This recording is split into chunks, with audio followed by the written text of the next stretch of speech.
The ballroom doors slammed open. 300 heads turned. Crystal chandeliers shook from the impact. The live orchestra stopped.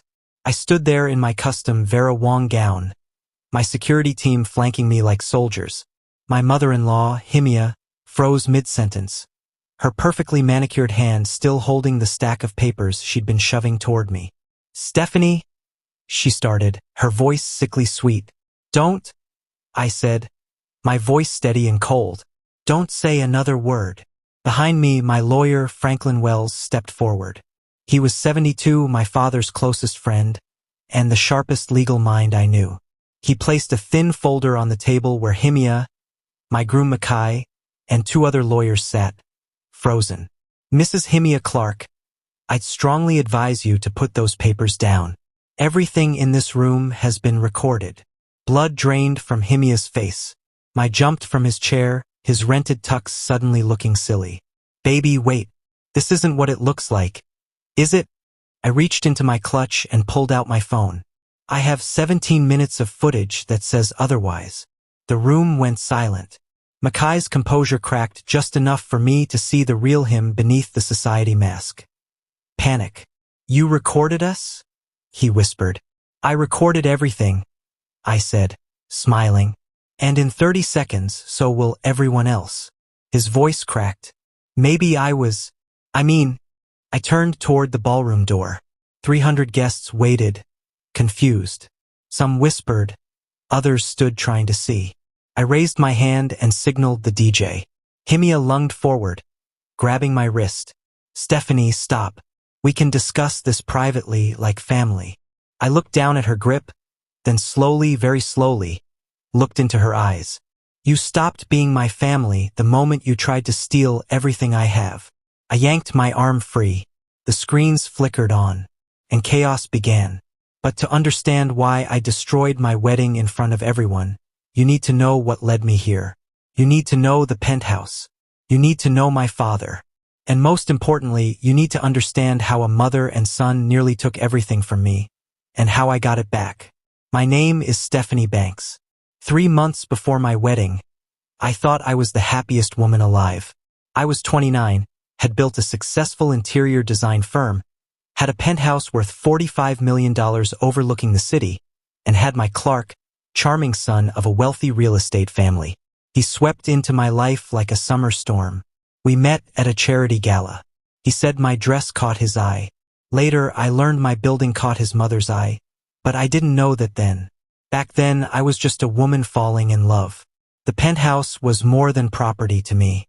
It was the last piece of my father I had left. My father, Raymond Banks, was a quiet real estate mogul who built his empire brick by brick. He gave more to charity than he spent on himself. He died when I was 26 of a heart attack. One phone call and my world collapsed.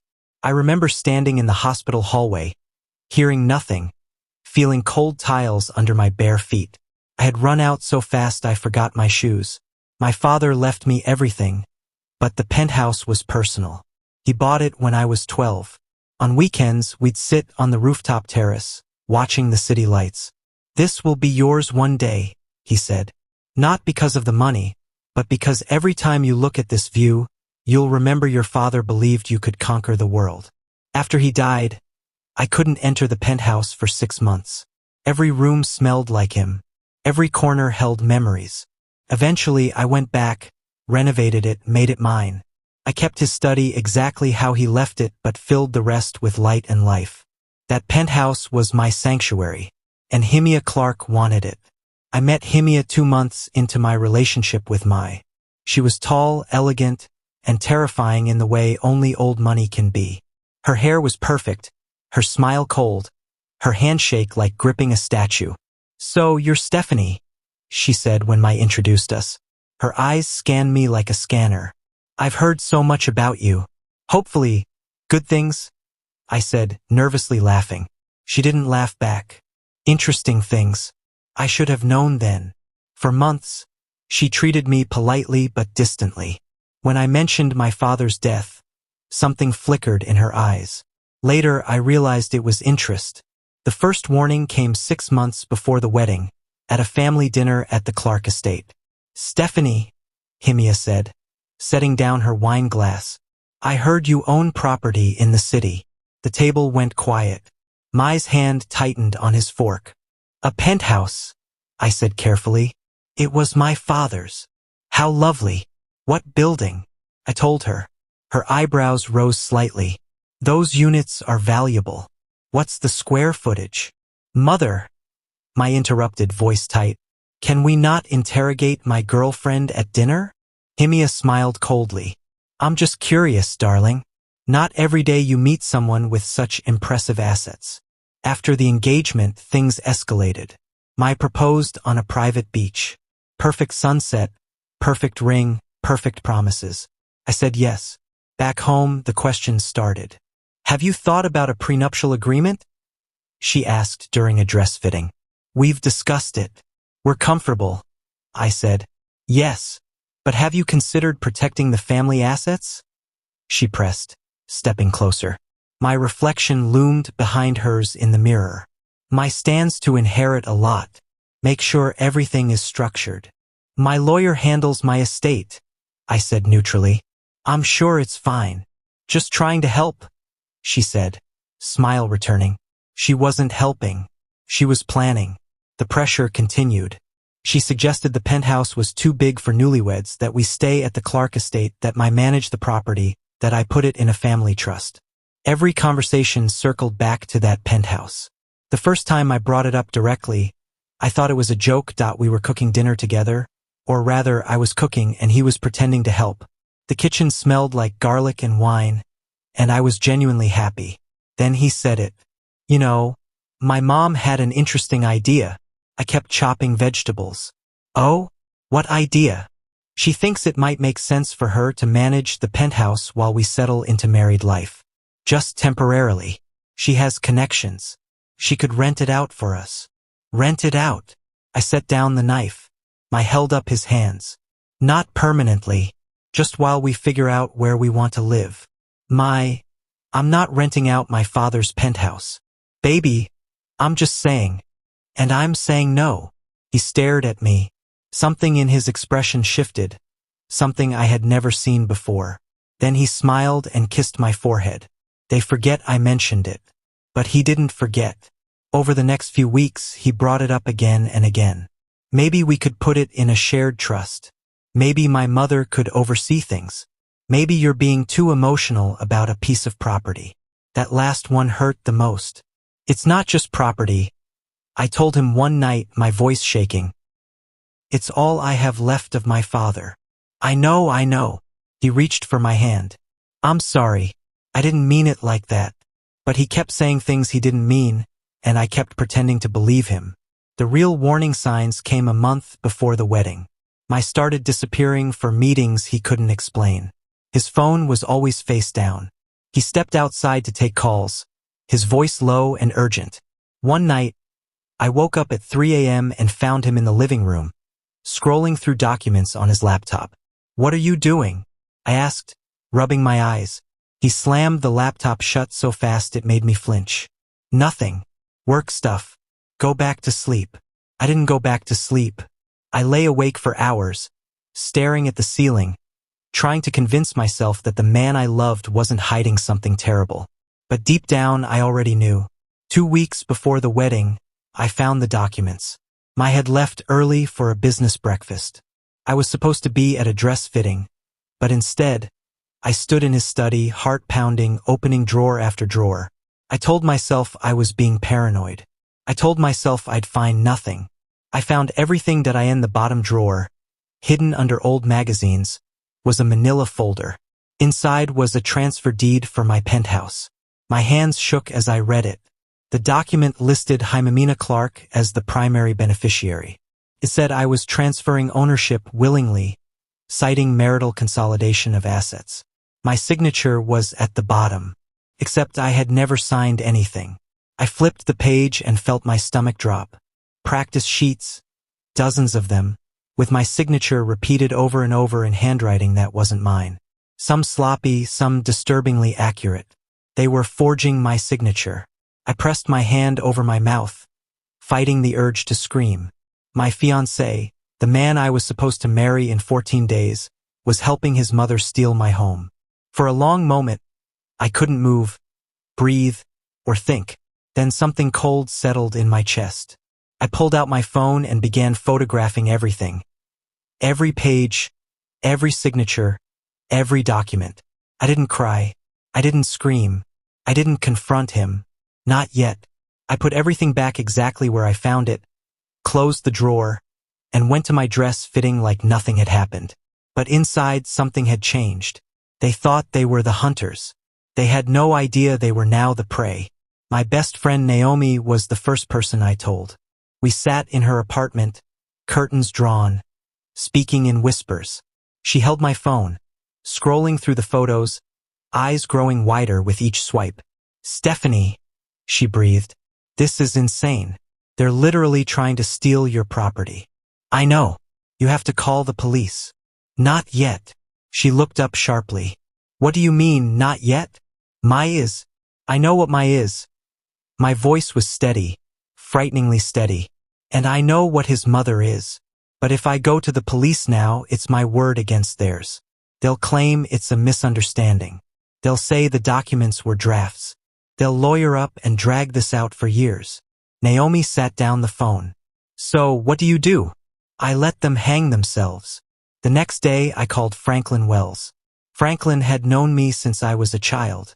He'd been at my father's side through every deal, every negotiation, every victory. When my father died, Franklin became more than a lawyer. He became a guardian. When I showed him the documents, his face hardened into stone.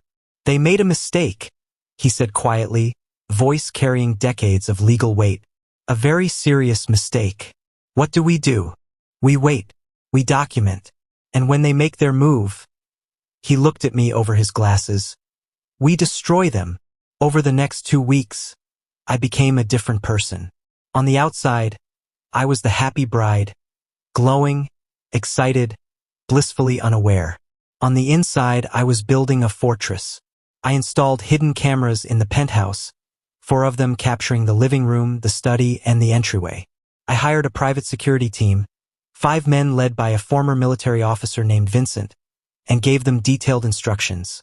Watch, wait, be ready for my signal. I coordinated with Franklin every day. We drafted counter documents, gathered evidence, built an airtight case. Through it all, I acted like the perfect fiancé. I had no idea. Neither did Himia. They thought they were running a long con on a naive, grief-stricken girl who didn't know what she owned. They were about to learn how wrong they were. The morning of my wedding, I woke up calm. Not nervous, not excited. The kind of calm that comes when you know exactly what's going to happen. Naomi helped me into my dress. A stunning ivory gown with delicate beading that caught the light like stars. My makeup artist worked her magic. My hair fell in soft waves over my shoulders. In the mirror, I looked like a bride. Inside, I felt like a soldier. The ceremony was beautiful. 300 guests. A cathedral filled with white roses and candlelight. A string quartet played softly as I walked down the aisle. I stood at the altar, looking every bit the handsome groom. His smile was wide, his eyes bright. "Liar," I thought as I reached for his hands, but I smiled back. I said my vows. I let him slip the ring onto my finger. And when the priest pronounced us married, I kissed him like I meant it because I needed him to believe. I needed all of them to believe. The reception was in the hotel's grand ballroom. Crystal chandeliers hung from vaulted ceilings. Tables were draped in silk. Champagne flowed like water. For the first 2 hours, everything was perfect. We cut the cake. We danced our first dance. For the first 2 hours, everything was perfect. We cut the cake. We danced our first dance. Guests laughed, clinked glasses, and complimented the decorations. I smiled, laughed, and let them believe I was the happy bride. Every laugh, every toast, every cheer felt like a performance. Behind the smiles, I was counting the minutes. Every movement of Mai and Himia, every glance exchanged, I memorized. The cameras in the penthouse were already uploading live feeds to my lawyer's secure server. Every interaction, every whispered plan, Every attempt to manipulate was being documented. Then came the moment I had been waiting for. My mother-in-law, Himia, made her move.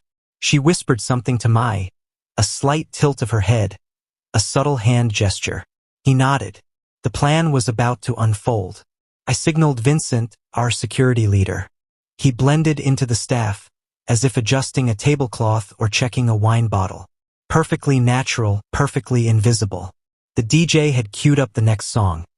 An instrumental that swept across the room, soft but commanding.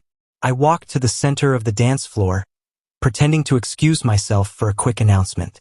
Everyone turned, expecting a light-hearted toast or a thank you speech. Instead, I held up my phone. The ballroom went silent. My friends, my family, thank you for joining us today, I said, my voice steady and cold, louder than I had spoken in months. I want to share something important with everyone. I tapped my phone, and the screens around the ballroom flickered to life. Security footage from the penthouse appeared on the screens, showing Mai and Himia in my home, reviewing the documents, laughing as they discussed the forged signatures. Every angle captured, every expression clear. Gasps echoed across the room. Some guests whispered, some leaned forward, trying to understand what they were seeing. Himia's hand flew to her mouth. Her perfectly poised smile faltered. Mai's face turned pale. He stepped forward, trying to grab my arm. Stephanie, wait, this isn't what it looks like, he stammered, voice cracking. I pulled my arm free. Oh, it looks exactly how it is, Mai. I walked toward the table where the documents and folder were displayed. Franklin stepped forward behind me, calm and commanding, placing another folder on the table. The evidence we had prepared, the counter documents, all legal filings, everything airtight. Himia's voice rose, shaky now, though she tried to keep her tone controlled. Stephanie, we can discuss this privately. This isn't a place for accusations. I looked her straight in the eyes. You stopped being my family the moment you tried to steal from me. Everything you've done, every plan, every whisper. It's all here, recorded and documented. And now, so is everyone else going to see it. The guests were silent, eyes wide. Some shifted in their seats, realizing this wasn't a simple family dispute. The tension was thick, almost suffocating. Mai's hands trembled as he reached for the folder. Stephanie, please, this can't be happening. Too late, Mai. It already is, I said. I signaled the DJ, and the screens switched to the photos I had taken, the signed documents, the forged practice sheets, the plans to transfer my penthouse to Himamina. Every detail undeniable. Himia's composure broke. Her eyes darted around the room, looking for an ally. There was none. Not a single guest was on her side anymore. Her perfect smile vanished, replaced by raw panic. Franklin adjusted his glasses, voice calm but cutting. Mrs. Himia Clark, every document here, every action, is legally recorded. Any attempt to claim innocence will be thoroughly disproven. Your plan to unlawfully acquire Ms. Banks' property is now public, and the law will see it for exactly what it is. Himia tried to speak, but I cut her off. No more words. You've had your chance. Now, everyone gets to see the truth. I slumped back in his chair, sweat beading on his forehead. The groom who had stood confidently at the altar just hours ago was now a boy caught in the act of betrayal. I had never seen him so small, so exposed. I raised my hand again. I want everyone to know why this happened, why I made the decisions I did, why I've been quiet for months. My father built a life, a legacy, a home that was mine, a place filled with memories. And you, I pointed at Himia, tried to take it from me. The guests shifted uneasily. Some murmured. Others stared, unable to believe what they were witnessing at what was supposed to be a celebration. Himia stumbled over her words. Stephanie, please, this is a misunderstanding. Everything can be fixed. Franklin interrupted. There is no misunderstanding. Everything here is deliberate. Every forged signature, every whispered conversation, every attempt to manipulate assets. It is all documented. I looked at my voice quieter but sharper than ever. And you, you knew. And you helped her. The man I loved, the man I trusted, complicit in theft and betrayal. Do you understand now why I cannot marry you? He tried to speak, but no words came out. Only stammering, only regret, only panic. I turned to the guests, raising my voice to carry across the room. I apologize for this disruption at my wedding, but some truths cannot wait. If you were friends of mine, colleagues, or family, you deserve to know what happened. The room was completely silent. People leaned forward, absorbing the gravity of the situation. I could feel the shift in energy, the disbelief, the shock. I tapped my phone again. More footage appeared, emails, messages, detailed plans of how they intended to take my penthouse after our marriage. Every angle, every proof undeniable. Himia's knees buckled slightly.